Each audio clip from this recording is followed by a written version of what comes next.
High loot bags. Guild Wars 2 is an expensive game, and that also means a lot of features. Sometimes the game will not tell you about these features, mostly because they're small quality of life improvements. That's why I'm here though, to tell you about 8 awesome little details that are going to make your Guild Wars 2 experience a lot better. Let's jump into it.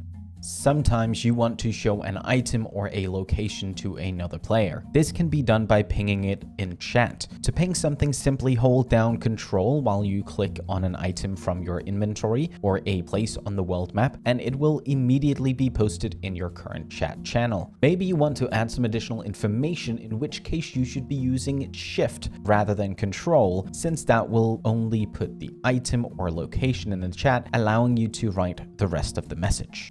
One thing you will be doing over and over in this game is looting dead enemies. In order to make that more swift and enjoyable, the game has a magic setting called AoE Loot on Interact. Every time you click the loot button, the game will automatically loot multiple enemies around you at the same time. This is basically a beginner version of auto-looting that you will unlock later in the game through masteries in PvE and abilities in World vs. World.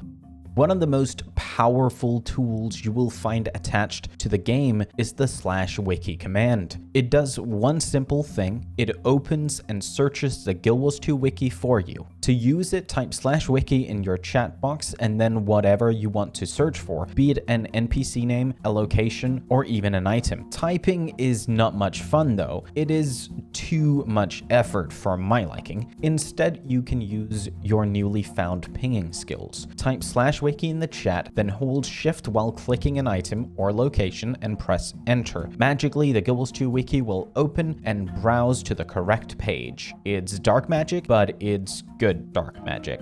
If you have friends in the game that you want to show where to go, or you just want to remember a special place on the map, you can place a personal waypoint. Not to be confused with waypoints that can teleport you. This one is just a marker on the map. This is done by holding Alt while clicking on either the minimap or the world map. If you get tired of looking at it, you can simply hold down Alt again and click on your personal waypoint. This will make it disappear.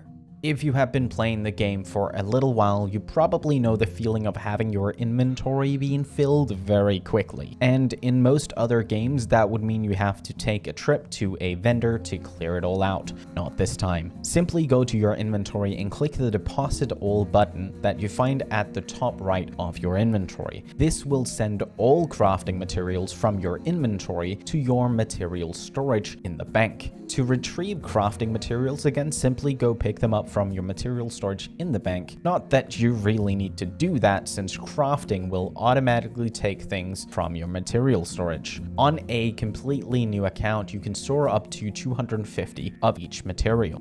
You have most likely already encountered jumping puzzles in the game, and there is one setting that can make that experience a lot worse: double tap to evade. This setting makes you dodge if you quickly double tap any of your movement buttons, usually W, A, and D, and if you're like me and many other players, you will probably try to slowly cross a ledge at some point by slowly tapping away on one of those movement buttons. Sadly, if you do this too quickly, you will now dodge off the ledge and die. It's a simple fix and a huge quality of life improvement to simply turn this setting off. You're welcome. Probably the most repetitive task in this game is the constant management of your inventory, among that salvaging. It can be quite tedious, but there are ways to speed this process up. If you right-click a salvage kit, then you can get a list of options to salvage specific rarities or even entire stacks of items. Time to recycle all those items in your inventory. No excuses this time.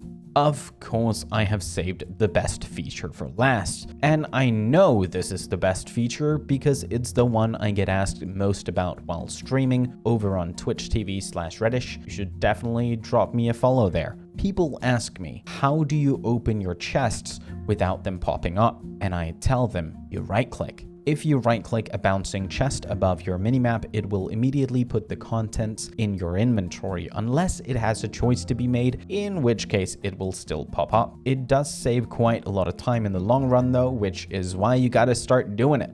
And there we go. 8 great small features that Guild Wars 2 will never teach you, but that will make your experience in the game a lot better in the long run. I hope you've enjoyed the video. If so, click the like and subscribe. If you didn't like it, that's okay. Simply click the dislike button. Thank you so much for watching. I'm Reddish, and I stream over on Twitch TV/Reddish every Monday, Thursday, and Friday.